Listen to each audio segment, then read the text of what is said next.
Welcome to our LB's The Lover of Books author chat. If this is your first time in an author chat, welcome, welcome, welcome. I'm so glad you're here. If this is your first time watching on a recording, please make sure you click to subscribe to my channel, LB The Lover of Books. I have 39 recorded author chats there and over 5,500 hours watched.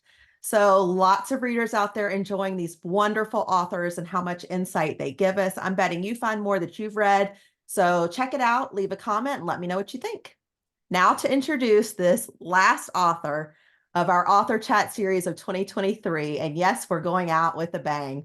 Lisa C. is a New York Times bestselling author of The Island of Sea Women, The Tea Girl of Hummingbird Lane, Snowflower and the Secret Fan, Peony in Love, Shanghai Girls, China Dolls, and Dream Girls, which debuted at #1. She's also the author of On Gold Mountain, which tells the story of a Chinese-American family settlement in LA.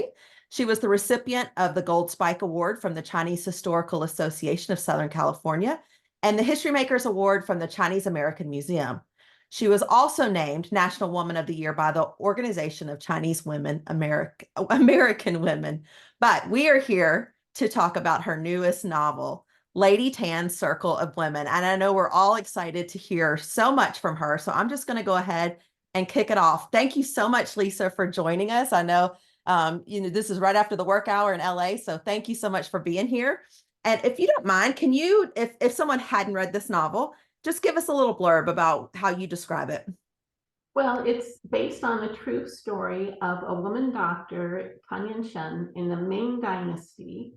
So, 500 years ago, she was a doctor, which is right there, pretty amazing. And when she turned 50 in 1511, she published a book of her medical cases. It's called Miscellaneous Records of a Female Doctor. And it's one of the oldest books written by a woman that has survived to this day from anywhere in the world. And so she was hugely inspirational to me on just all those levels, that she was a doctor 500 years ago when she turned 51. I love that idea. And then, that she had published this book. So this is based on her life. There's not a whole lot known about her, but a fair amount. And then I took those basic bare bones to create a whole story around her. Now, properly pronounce her name because I want to get it right. Tan Yunxian. Han Yunxian. And if you shorten it, it's what? Well, I just say Lady Tan or Dr. Tan because okay. When Chinese is transliterated into English, there's the pinyin system, which is now the accepted system, and it has a lot of X's and Q's. And I don't know how many of you have read my other books, but I really try to stay away from those names with the X's and Q's because in pinyin, they're pronounced completely differently than we pronounce them in English. And but here I was with a real woman, and I had no choice but to use her actual real name. Well, we are glad that you are covering this real woman because she is a wonderful figure for us to all look up to. How did you first hear about her? Where did you cross her path? So actually, it's one of those weird stories. You almost have to cycle back in time, now about 5 years. And I had written The Island of Sea Women. I'd gone out on the hardcover book tour. I came home. I started doing research for what I thought was going to be the next book.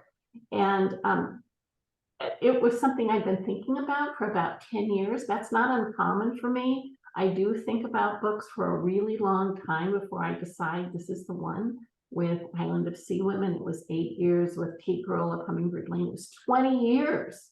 I had been thinking about that idea before I had my way in. Anyway, I've been doing this research.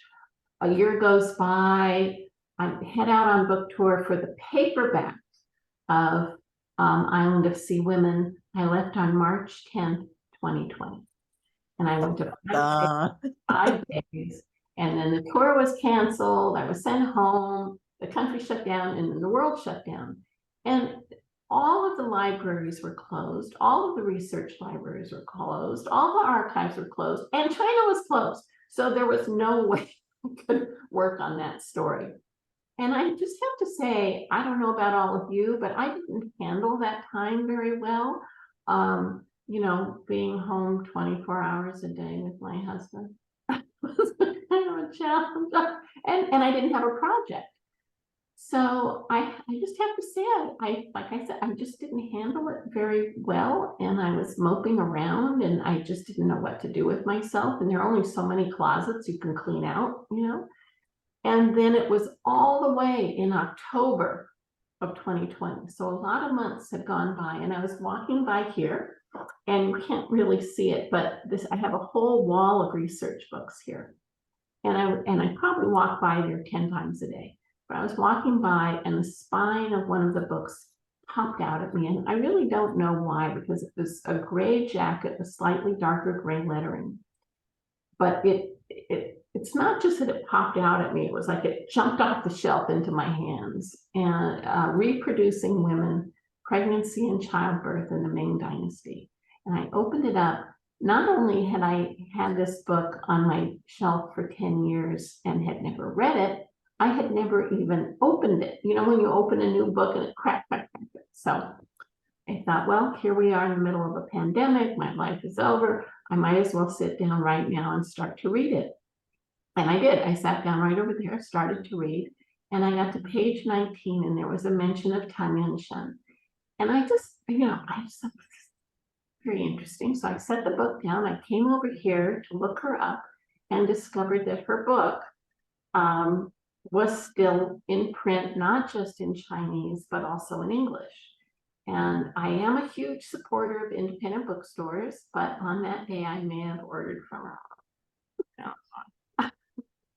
And I had it within 24 hours. And so instead of thinking about this idea for 10, 15, 20 years, it was all of about 26 hours. Wow. So why do you think you first purchased that book to begin with? If you've never read it, never picked it up, was there a reason? I actually don't remember how it came to be on my shelf. So there are a lot of books I do buy for research. There are a lot of books that people send me. This one was a University of California Press book, and they often will send me things they think I might be interested in. But, I had never even opened it. So I don't know. I bet I'm not the only person here tonight who's bought a book that they've never opened. Oh, I definitely have to admit to this, and I think probably everybody on the chat does. Every single person here tonight. But I'm certainly glad that it fell off the shelf into your hands that day and, you found page 19. But I will ask you, with, you're sitting in COVID, like in quarantine now, you've got this book that, has given you this clue. You started looking it up. And when did you realize I have a story? I have something I want to write about? It was 26 hours. 26 hours. Like you were going full speed. I'm in. And this didn't mean that China had opened. It didn't mean that the libraries or the archives or the research libraries had opened. This book was completely different for me for how I had to do the research than any of the other books in the past. Tell us about that. Well, but I'll just start with China. So I couldn't go then, couldn't go in 2021, 2022. The quarantine those big massive quarantines only ended about a year ago. But I have to say that even now, I'd be very reluctant to go anywhere in the world that remote. As remote as where I was going to have to go for some of this stuff. But I've been writing about China for a really long time now. And I do feel like I have a kind of, bucket of knowledge. So she was from a town called Wuxi. It's in the Yangtze Delta. If you think of the Yangtze Delta, kind of like the Mississippi Delta, lots of tributaries and then these towns built along the tributaries. And in China, these towns like right on the water, so that they look like these little, each one like a little miniature Chinese version of Venice, Italy, right? So although I had not been to Wuxi, although I couldn't go there, I have been to many of the water towns. I've stayed in water towns, particularly when I was doing research for Peony and Love. So I felt really confident about writing about that town. The other thing was her house no longer exists, but I have been in many of these big traditional compound homes, where it's a big compound where, you're living with like 40 to 100 of your husband's relatives. My idea of hell, by the way. You know? But you're in this big compound. And so, like I said, I've been in many of those homes when I've been doing research for other books. So I felt really confident about that. And then the last really had to do with the Chinese garden that is so much a part of her life and how she spends her time in the novel. And that's Garden of Fragrant Delights, which is, abuts this big compound. And, once again, that doesn't exist in real life, but I have been to many traditional Chinese gardens, particularly in the city of Suzhou. But here in Los Angeles, and for those of you who are from Southern California, you'll know this place, the Huntington Gardens and Library has the largest traditional Chinese garden anywhere in the world outside of China. And so between those two things, I had all the memories of places I've been to in China, but I could also go to the Chinese garden here. So was it still open then during quarantine? You could get in for a long time. And then they actually, because so much of it is outside, it's a big botanical garden, they did open to a small number of people every day. And then you actually had to follow arrows through so that you would never come face to face with anyone. They had it really, really well planned and well organized. And that was actually my husband's and my very first excursion back out into the world was to, we got some tickets for one day and went there, and it was fantastic. I know that release, that getting out moment was a big deal, but did you also use that as inspiration and to immerse yourself when, as you're writing it, or had you finished it by the time? No, I was still writing. So yeah. And then actually just in 2019, so I wrote an opera about 20 years ago for LA Opera. And then they remounted it in 2019 in the Chinese garden. So I have spent a lot of time in that garden, so I know it really, really well. And it was built, in the total traditional Chinese way. There isn't a single nail.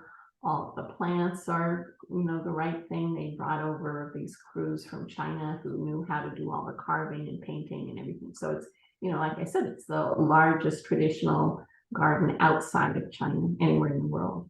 So you wrote an opera? So are you also a musician? No, I wrote the libretto. So just the words. Just the words. And this one is based on Gold Mountain, my first book, the one that's about the Chinese side of my family. And, that book covers 100 years. You can't do that in an opera. So it was really just focusing on the love story between my great-grandparents. How beautiful. What a legacy to leave. That's fantastic. Eileen wants to know, and I think you answered this, that you haven't been there since, but she wants to know, have you been able to travel to China to do more research, or do you plan to go back for any reason abroad to do research for another book? Well, the next book it takes place in the United States. So I don't have to go to China for that one. I would love to go back, but it's not on my radar right now. I still would like to go back and do that story that I had been thinking about doing back in 2019 and had been thinking about for a long time. But it's going to have to wait a while. Well, I love that you have that incubation period and it just sort of simmers and it's just not quite ready to come out. Mary Ellen wants to know if you'll tell us a little bit more about that opera. Can we still see this, or was that a limited time? So, all operas, they have their little run time. They're up for a couple of weeks and then they go away for another 10 years or whatever. So there is some talk about remounting it during the 2028 Olympics here when they're here in Los Angeles, but we'll see. It's very expensive to put on an opera. So they have to raise the money for it and, all like that. Well, good luck to that. I hope it happens. You talked about the compound, which I find fascinating. About how big is that? Can you give us an idea of the size that we can imagine living like that? Well, no. But I can. You mean square foot? I was just trying to picture like how big is this Tell you, house? there was one house that I visited. It was when I was doing one of the mysteries, and I was on my way back to Beijing from the interior of China. And the driver said, "Oh, I want to stop and show you this house." And it was really big. It was the home of a salt merchant, and he had, control of all the salt for however many miles around. So very wealthy man, and that had 55 bedrooms. And that's probably the largest one. And so, it's not just there, it's more like 55 apartments, if you think of it that way, because these are often family groups that are together. Well, maybe not 55 apartments, but so many apartments that would have multiple bedrooms that you would have your children in, and maybe your parents, plus all of the public rooms, where everybody eats, where people cook, where they sit to read, the library, the different studies for men. I mean, these are quite large.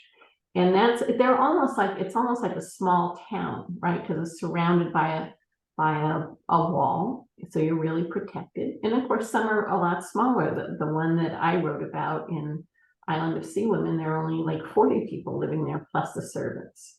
So that's a much smaller compound than one where you have 55 bedrooms.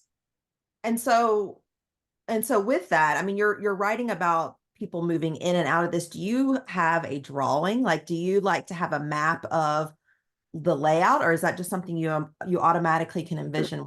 This one, I didn't draw it out, but I did see it as a 5 courtyard compound, so that you pass through the first courtyard, the second courtyard, the third, the fourth, the fifth, and that the women's quarters would be there in the last one. And so I just, I had it in my mind of who was in which one, but I didn't draw it out exactly.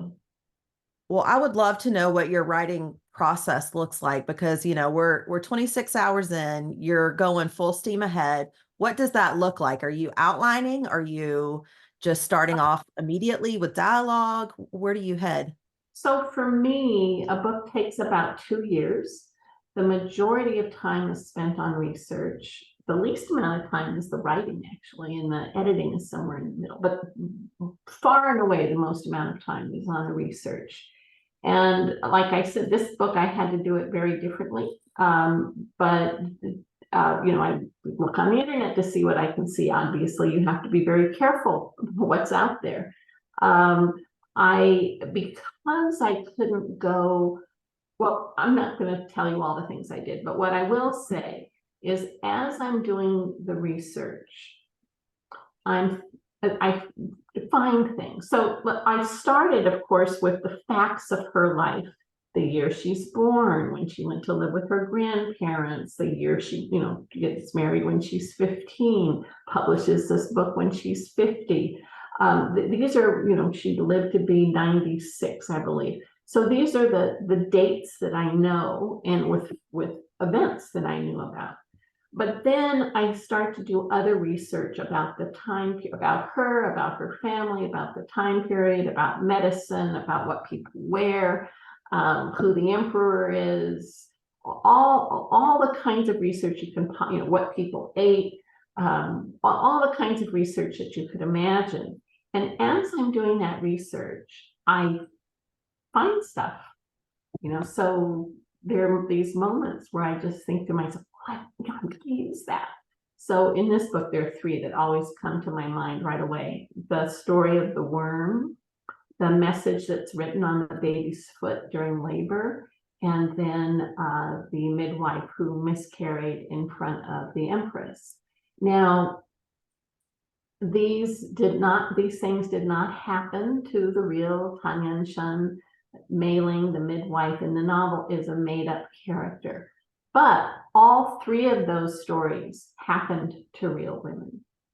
So that story of the worm happened to a real woman. The baby, that really horrible labor happened to a real woman. And then the midwife, her name was Midwife Peng, And she did, in fact, miscarry in front of the empress, who was known as the Compassionate One. And the emperor ordered that her, she'd be decapitated. And the empress and her ladies of the court all went to the emperor and pled for her life. And he did agree to save her life, although she was beaten and all of her gifts were taken away. So I find something like that, and I'm just like, gotta use that word. Gotta use that word. And then for me, it's like, okay, well, where is it in the story? Why is it there? What's the ripple effect? How much time do you think you spend percentage-wise on research? Because you are so well known for your impeccable research. The thing is I mean, when I start writing, I think I've done all the research.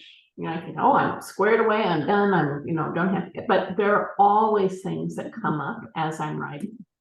I remember actually with China dolls that I was, thought I'm squared away, I'm ready to go, I can write straight through. And in the first chapter, these three girls are going to audition to be in a nightclub in San Francisco.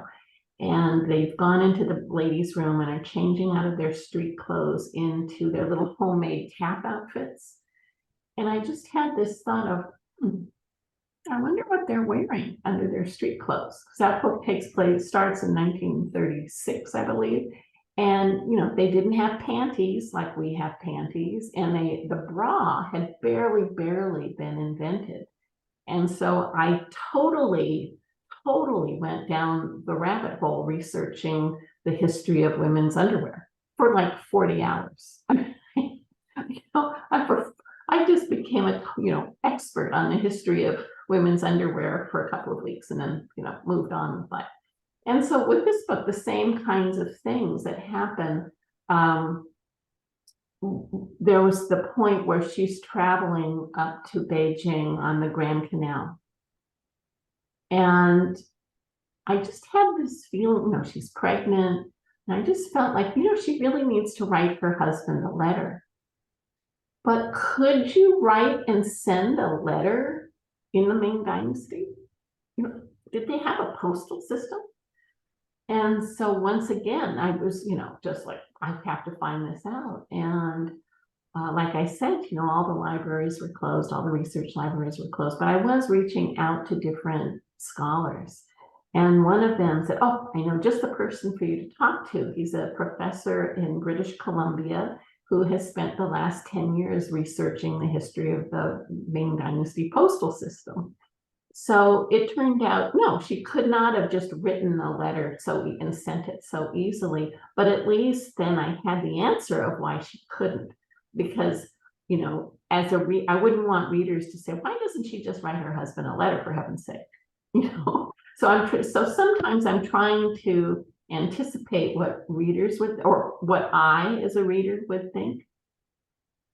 So I'm hearing the different process. So I'm assuming from pre-COVID to now your quarantine book, and it's emailing out these experts and having conversations and relying on them to really fill in those holes for you, because it sounds like it was a very much a teamwork research effort. Well, and there were people that I talked to on Zoom, for example, a professor at Harvard who's, probably the top China Ming Dynasty expert in the United States. This is like talking to God, if you're me. And he was so unbelievably generous with his time. And and some of these other people too, just so generous. And I think that they may have been in sort of the same isolated boat that I was in, and all of us were. It was like, oh, thank goodness there's somebody who wants to talk to me about the Ming Dynasty, the Ming Dynasty and the postal system. I think of that guy a lot because I think, somewhere in the other room, his wife was like, oh, thank goodness there's someone who wants to talk to him about that. I don't think I can hear another word. If I have to hear about that mail system one more time. Well, Did it take you about the same amount of time to write that a normal novel would? I think it did. Yeah, I guess it did. It may be a little shorter because I wasn't going out and speaking. I wasn't doing anything else. I was just in this room. And so I didn't have all of the regular distractions that we all have ordinarily. Well, one of the main topics, and Liza's bringing it up right now, is foot binding. And she said she loved learning so much more about it and how it kept women elevated, but also subdued and Right. controlled. Why did you want this to be a central theme for the book? Well, I've written about foot binding before, and I wrote about it from a child's perspective in Snowflower and the Secret Fan.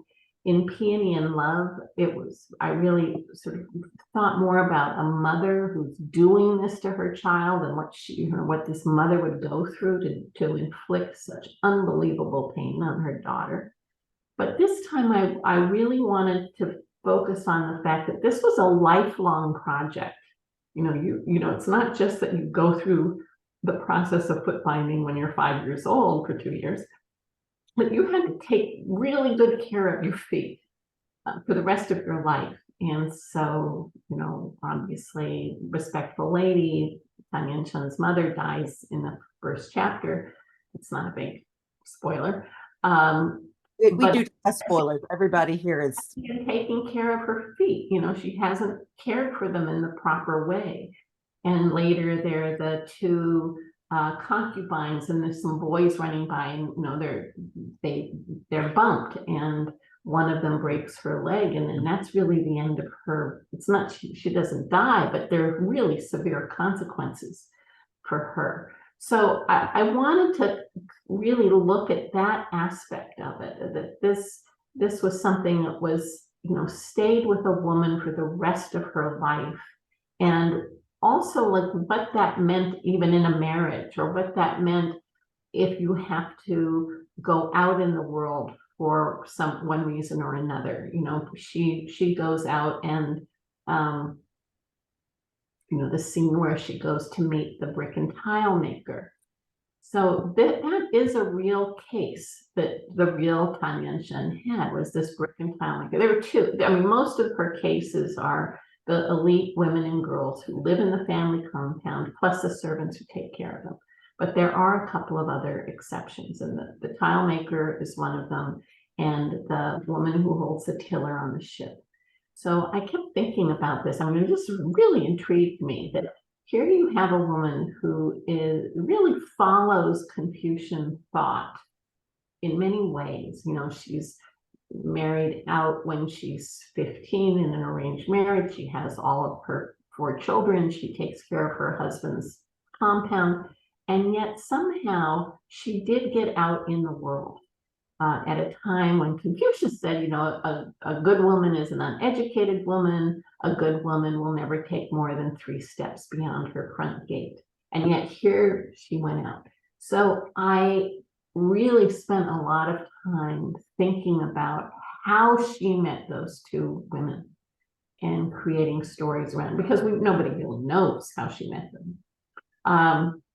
But one of my favorite scenes, is my long way of getting to this, is when she goes to meet the tile maker, and how Mei Ling, puts these big work boots on her, and how she's kind of plodding along with these big heavy boots, and doesn't, is very unsure of what she's doing, and how it feels, and dressed completely differently head to toe, actually. And it's just a whole kind of disguise, but really the main disguise is her feet.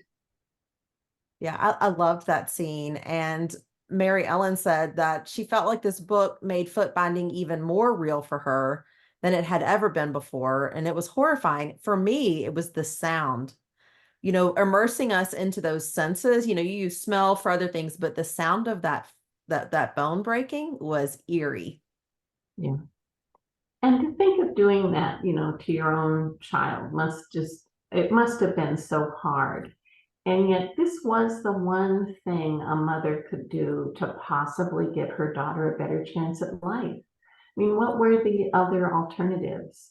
You could work in the fields. You know, this was hard physical labor. China is very hot, very humid. We know diseases swept through the country then and even now. This is a, you know, until very recently, the life expectancy for a peasant in China was only about 45 years. So you can imagine what it was like 500 years ago.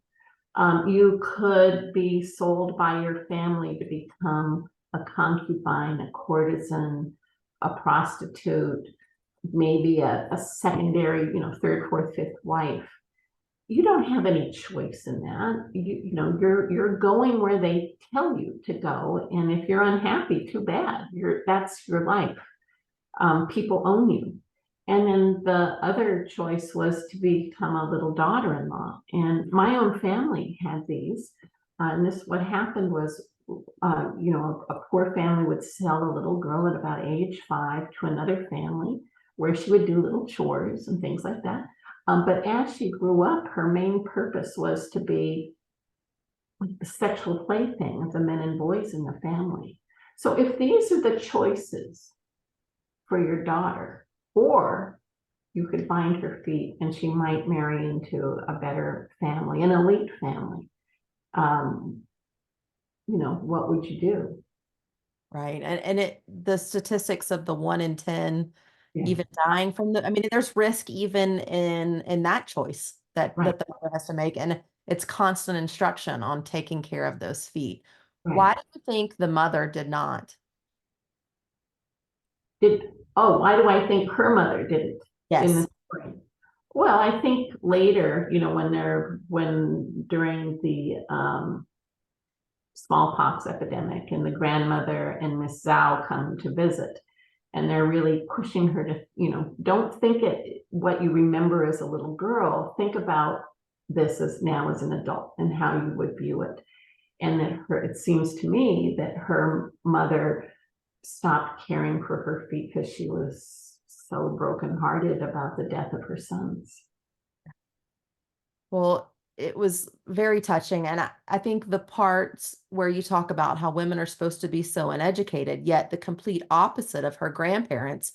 taking her in and giving her not one, but two medical educations is fascinating. How did that come about? Well, it's really as it is in the novel. You know, she herself wrote that when she was a little girl, her grandfather liked to drink wine at night, and well, as many of us do, and have her recite poetry to him. Um, I don't think she was reciting Dr. Seuss, you know, she was reciting classical Chinese poetry, these really complicated poems. And apparently one night he said, I'm paraphrasing, but I think I have it pretty close. This girl is too smart to confine her to embroidery and reciting poetry. We should teach her my medicine.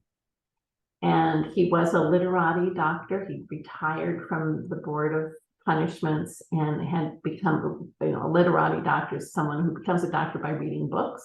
But his wife was a hereditary doctor, and she had learned from her parents, who'd learned from their parents, who'd learned from their parents, and so on. And so it's really from her grandmother that she truly, truly learned how to become a doctor. But she must have been obviously, you know, a pretty extraordinary little girl for her grandfather to make this decision about her. Right. I mean, that's such value that he's putting into a female that Exactly. it's not looked well upon for her to even have that knowledge. Right. So, and Kat, I mean, I agree that relationship with the grandparents is one of the best. I mean, it's so heartwarming to see. I can't imagine that's the norm and that society to have that. But And what would, one uh, other thing about like the grandmother and you know what's known about her life. So Tan Yunxian, she wrote this pretty long introduction to her book where she tells that story of her grandfather saying this, you know, after having a little wine, but that she was very sickly herself. and had come close to death many times. And there's one time where she was, and she wrote this, that she was so close to death that she could hear her husband and mother-in-law planning her funeral next to her bed. And that night, her grandmother, who had been dead for many years, came to visit her. And now I really am going to paraphrase. Her grandmother was pretty irritated and said, enough of this being sick business. You need to pull yourself together. You're a bad example to the whole family. And pull yourself together. And if you go and look in one of my old medical notebooks and look on page 78, you will find a recipe for a remedy. And if you follow it exactly, make it exactly as I wrote it, and you take it exactly as I wrote it, you're going to get well and you're never going to be sick again. And this turned out to be true. The other thing that her grandmother said is, as long as I'm here, I might as well tell you that you're going to live to be, I think, 73. And in this, her grandmother was quite wrong because she lived to be 96. Really remarkable today, but extraordinary 500 years ago. So for me as a writer, I had to think about how to deal with this part of the story. She believed that her grandmother, who was dead, had come to visit her. Was this a hallucination? Was this a fever dream? Did her grandmother actually come to visit her? In a way, it didn't matter what I thought because she believed that it really happened. And I think that shows among many things how close she was to her grandmother and what a huge influence this woman was and what a really powerful presence her grandmother must have been. Such a role model. And she established one of her best relationships lifelong with her friend Mei Ling. I mean, it set her up for success in so many ways because of the dual role, not being able to touch blood versus who can touch the blood. Eileen wants to know, do you know when that ended, when that practice was abolished or thought differently of? Well, so actually in traditional Chinese medicine, even today, they don't do surgery. They're not sewing up, if you get a cut, they're not sewing it up. That would be more like a Western doctor, a Western medicine. So that traditional Chinese medicine is still very much about sort of balancing the yin and yang in the body, achieving this balance of the qi. I can't remember the title right now, but one of the books that I used for research talked a lot, was really comparing Western and Eastern medicine and the approach to it. And that in Western medicine, it's very much about what you can see. You can open up the chest and see the heart. It's very much about, if you have a problem with your liver, a problem with I'm pointing, I don't know where I'm pointing to, but a problem with your kidneys, it's very much about the organ. But in Chinese medicine, let's just say you have, a kidney infection, then they don't just treat, they're not looking to treat the kidney infection. They're looking at all the other reasons why your body is out of balance that would have caused that infection. So it could be different, how they would treat it could be different for 10 different people, because just depending on what the imbalance is in that particular body. So it's not about the organ per se, it's more about the function of these different processes within your body. It's fascinating. And Lori says she found it incredibly interesting that the culture, a male physician is held so highly, but yet couldn't talk or even touch the patient. And it was truly the midwives and women like Lady Tan who treated these women through the 4 examinations, looking, listening, touching, and asking, that did really all the work for so many of those women. Yeah, I'll just say 2 things about that. So there is a lot of writing that has survived from the Ming Dynasty, written by these male doctors who, as you pointed out, could not see these women, they couldn't touch these women, but they were trying to figure them out. And so you have these men oh, the best way for a baby to be born is just let the melon ripen and fall off the vine naturally. That was one idea. That guy had never been pregnant, never delivered, never went through labor. But that all of that has survived, which really shows that there was this serious interest in trying to figure out these female bodies. But the other thing I wanted to just sort of share with everyone is I was thinking about, I guess you could think of it as a triangle, these three ideas. The first is that all of the men in Tan Yunxian's family, her husband, her father, her grandfather, and her uncle, these are the ones we know about. They all worked for the Board of Punishments. It could have been many generations beyond that, but those we know of. And so what does that organization, what do? These are men who go out across the country and investigate death. And they are the investigator, the lawyer, the judge, the jury, and of course the person who decides what the punishment will be. So it's, very much about death. And over here you have these doctors. And what are the doctors doing? They're all about healing and creating balance in the body and health, healing and health. Of course, in that tradition, they have this one restriction that they can't touch blood. And then over here, you have the midwives. And Confucius, again, he created this list of a whole hierarchy of all the professions in China. And at the very, very, very bottom were people who came in physical contact with blood. So butchers, coroners, and midwives. And to me, this was really interesting because what do midwives do? They bring life into the world. And so I sort of love the idea of these three things: death, healing, and bringing life into the world, and how they would interact, but also stay apart. Well, it makes a great yin yang between Lady Tan and Ming Ling because of how their lives intersect and are able to you really flow as one Right. because they both have these skill sets. Yeah. It's gorgeous. I just saw that somebody wrote that she has an antique ivory medicine lady. So I haven't seen the one she has, but these little carved figurines of like a naked woman, and often out of ivory, just like this. And they would use this to point on the body to the doctor to say, here's where I hurt. So that again, the doctor wasn't coming directly in contact with the woman, but they could kind of communicate through this little ivory figurine. It's fascinating. If you do have a question, go ahead and raise your hand so you can ask Lisa. But I do have some rapid fire questions for you while we're waiting. So just answer off the top of your head. Are you ready, Lisa? Ready? All right. Garden of Floral Delights or the Royal Palace? Garden. Doctor or midwife?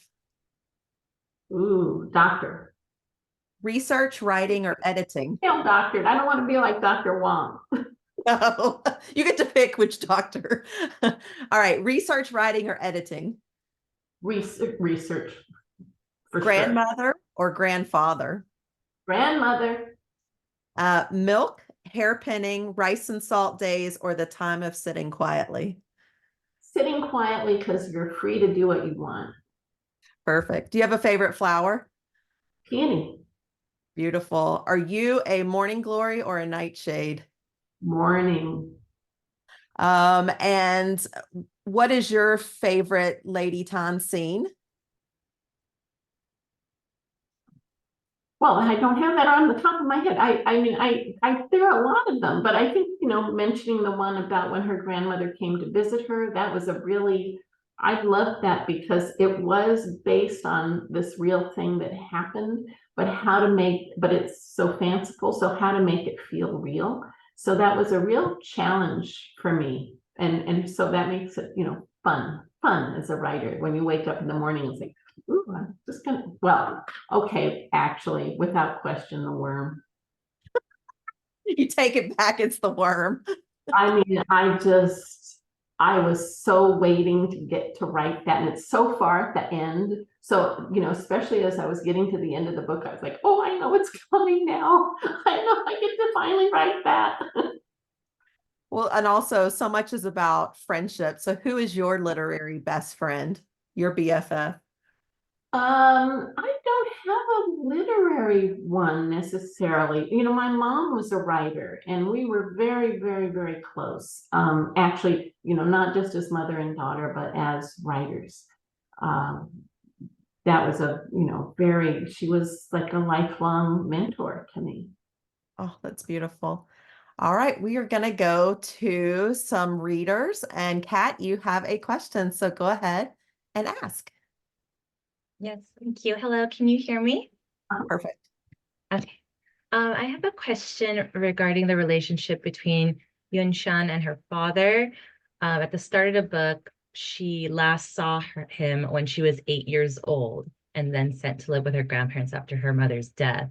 Now at 30, towards the end of the book, she writes to her father regarding the request to have a re-inquest about certain characters. Is the fact that her long estranged father readily responded and came to visit reflective of his position as a prefectural judge, or could it have to do with elite families at least having some modicum of respect towards their daughters, despite the society of ancient China? Would he have responded in kind if her letter towards him was of more of a personal nature or a personal favor? Great question. That is a great question, but I think it's a little of both. I don't know if he would have responded if she'd just written like a personal note, like, hey, Dad, why don't you come and visit me? I haven't seen you in 20 some years. Yeah. But the fact that it was actually speaking to him through his profession, I think was probably helpful. Mm. Now, I have to say that part of the story is fictional, so we don't have to know what he really thought in real life. But thinking about it now, that's what I would say is a little bit from this side and a little bit from that side. All right, thank you. Great.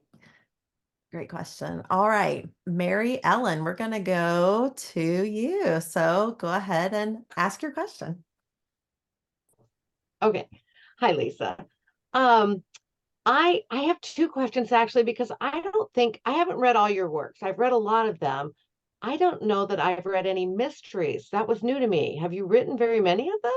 I wrote 3. They're called the Red Princess Mysteries. They're my second, third, and fourth books. And so the first one, oh my gosh, I have to almost look at the shelf here. Flower Net, then The Interior, then Dragon Bones. And they have the same, woman, a Chinese woman who works for the Ministry of Public Security, and an American attorney who bears a striking resemblance to my husband. And so they were solving these cases in China in kind of real time. Okay, I'm going to have to look into that. Um, so I was, you've written so many books, but this one struck me as being unique, and I can't quite put my finger on why it was, but was there something in this book that surprised you when you were writing it? That was unexpected or something? What I will say, and I know I've said this before, but the way that I had to do the research was so different. And I don't know if I'll be able ever to replicate that again, because I don't know that like the professor at Harvard would give me that kind of time that he gave me. Sure. And I also think that there was something, I mean, we all went through that long period, unless you were an essential worker. Guess what? A writer is not an essential, turns out. And so, for those of us who weren't essential, we were home. And I think we still haven't really processed that experience. We were just with, weirdly enough, we had to celebrate Thanksgiving. Christmas yesterday with our family because everybody's going to different places for actual Christmas. And at one point, my son said, you know, that first year of the pandemic was the happiest year of his life. And he had all of these reasons why. And yet, I think in the time, in the moment, those were the very things that we really didn't like. That you had time to really think, that you had time to pursue, go inside yourself in a way that most of us don't have time or the inclination to do most of the time. So I think that is something that really affected this novel. And I think it affected all of us, you know, but we're still kind of processing what that all meant. Yeah, that makes sense. And I have to say, as a reader stuck at home, I felt the writers were essential Mhm. because the writers were the ones who made a difference for me. Thank you very much. But that didn't mean we got to go out in the world, you know? Right. Yeah. It means you should have first access to that garden. You're the first person in line. That's what it means. Thanks, Mary Beth, for that question. Sure. All right, we have Janelyn. I'm going to go ahead and spotlight you. Go ahead. Hi, Lisa. This is actually my second time getting to meet you this year. You were so gracious to fly to Nowheresville, Central Illinois, and I was able to meet you in person. I have an on-the-wall question. How many research books do you think you have in your collection? No, because I have this wall, and then there's another wall over there, and then I have books in almost every room. And it's scary. Yeah, I can relate. I just thought I'd ask. I don't. No, I mean, if I look right now, I'd say 10, 20, you know, probably each shelf has about 30, and then there's 1, 2, 3, 4, 5, 15 shelves just right there.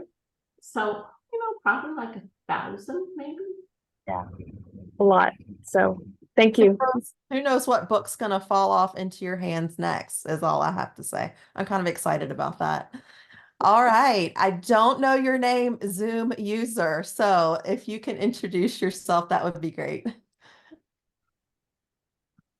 Go ahead. Is that me? Yes. Okay. You're Zoom user. Sorry, I got it. Like, I'm sorry, I got in late. My name is Teresa.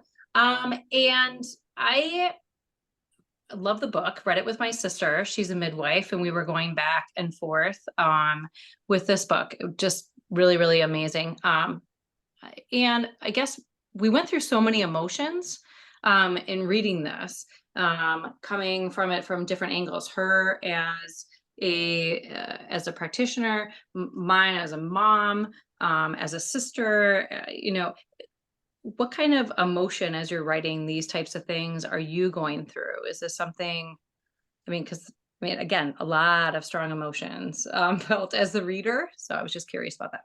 So, you know, all of my historical fiction has been written in the first person. And I've often been told by editors that this is the hardest voice to write in. But to me, it helps really put me in their clothes, in their shoes.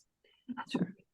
And I'm feeling everything that they're feeling, you know, all along. And it's funny, I keep bringing up Peony and Love tonight, but you know, part of that book was about these women writers in the 17th century in China. And they had this belief that you have to cut to the bone to write. And I really believe that you have, you know, that there's this, you're trying to go as deep as you can.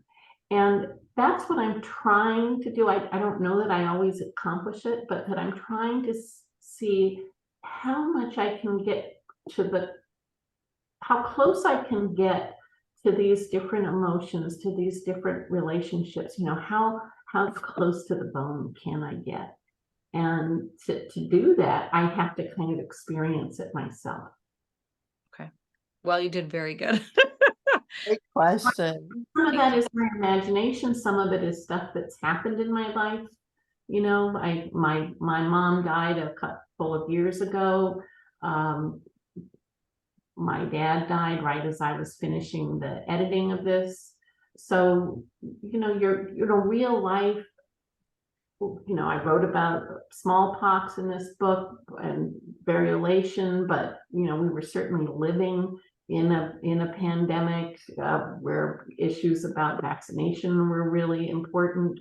I think stuff about, I didn't know that the Dobbs decision would come down as I was writing the book. It came right at the end. I think I was doing the copy editing, but this was so at the heart of this novel of who has control over women's bodies.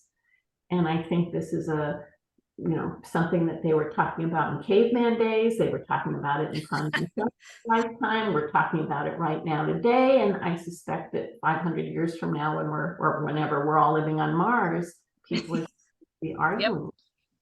So, it's so much about like what's going, not what's going on in the world, but also what's going on in me, and then thinking about what would it have been like to be in that time, in that place. Thank you. I think that goes right back to what Mary Ellen said, is why was this one a little bit different? Why does it stand out? And situationally, you were in a different place than your other ones, but God, all that emotion just poured right into this book. And I agree with her that you succeeded. Like, it was really an emotional ride, but one that I wanted to stay on. So it was fantastic. Thank you for that question. All right, Lori, you have a question. Do you want to ask? Go ahead, Lori. I know your camera's not on. If not, I'll go to Trish. Yeah, I can do it. Go ahead. Okay, there we go. All right. Yeah, so my question is, so many of your books have focused on Asian culture, both, Korea, China. Is there a reason for that? I think I may know part of it based on your history, but so that's one question. And then I think you said your next book is going to be based in the United States. So kind of, what made you focus and has made you focus, and why in your next book, the switch? So I grew up in a very large Chinese American family. I am part Chinese. My great-grandfather came to work on the railroad. My great-grandfather came and stayed, and he had 4 wives, one of whom was white, back when it was illegal. When I was a kid, my great-grandfather had 4 wives. It's back before birth control, lots and lots of kids. There are lots and lots of kids. And so when I was a kid, I had about 400 relatives here in Los Angeles, about a dozen that looked like me. The majority still kids in this little spectrum in between. And so when I was a kid and I looked around me, what I experienced was Chinese culture, Chinese tradition, Chinese language, Chinese food. And that's why I write the kinds of books that I do. Okay. And then you asked about the next book, and while it does take place in the United States, it has as its historic backdrop the 1871 Los Angeles, or a historic backdrop, the 1871 Los Angeles Chinatown massacre. And so at that time, Los Angeles was just a little rough, dusty, tiny town of about 5,000 people. Very wild, very violent. And there came this night when 10% of the population killed 10% of the Chinese who were here. Chinese men and boys were shot, stabbed, and hung. It's considered to be one of the largest mass lynchings in the history of our country, but for sure the largest in California. And I'm telling the story from the perspective of 3 women, real women, who lived through that time period, lived here. Fascinating. So, there were only 34 Chinese women in Los Angeles at that time, and these are 3 of them. When do you I can't wait. Yeah. When do you anticipate that book will be out? Chapter 3, so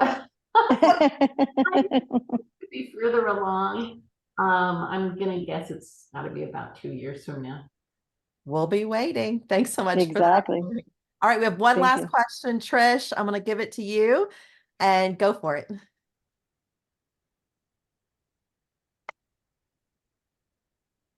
Can think you? you're Oh, you can't get unmuted? It shows you're unmuted. If you want to type it in, I will ask it on your behalf. There is one other question. I think Eileen wants to know, are any miniseries coming at all from any of your books? So, there are a couple of things that are out there. You know, I don't know that they'll ever get made. I was just sent the first script and the whole treatment for season 1 of The Island of Sea Women. It's a Korean production company. So we'll see, you know, if it will actually get made. There's some people who are working right now on the Tigro of Hummingbird Lane, but I just don't know. I mean, there, you know, this isn't like,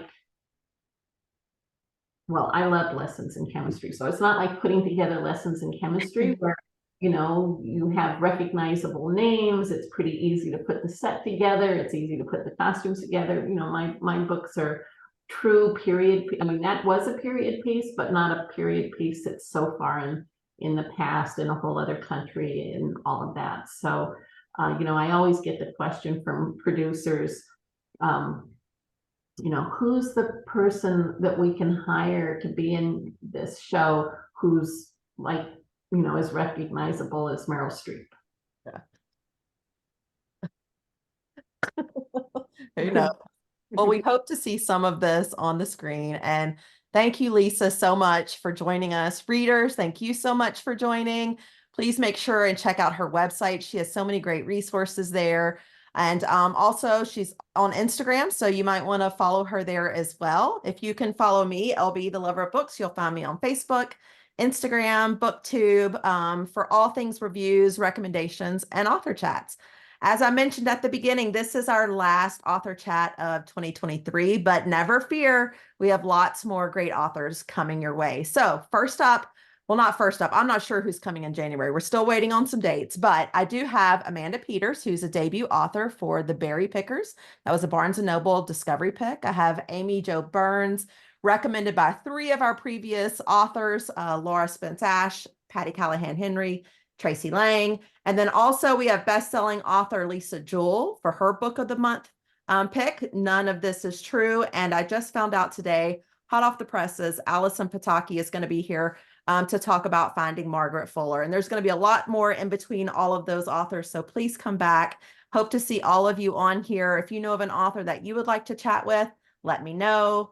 And so like I said, subscribe to my YouTube channel if you miss it, and you can catch everything recorded later. Lisa, you are so awesome. We can't wait for these 2 years are going to go by so slow, but otherwise we will go back and check out your mysteries now that we know that those are there, and your other historical fictions.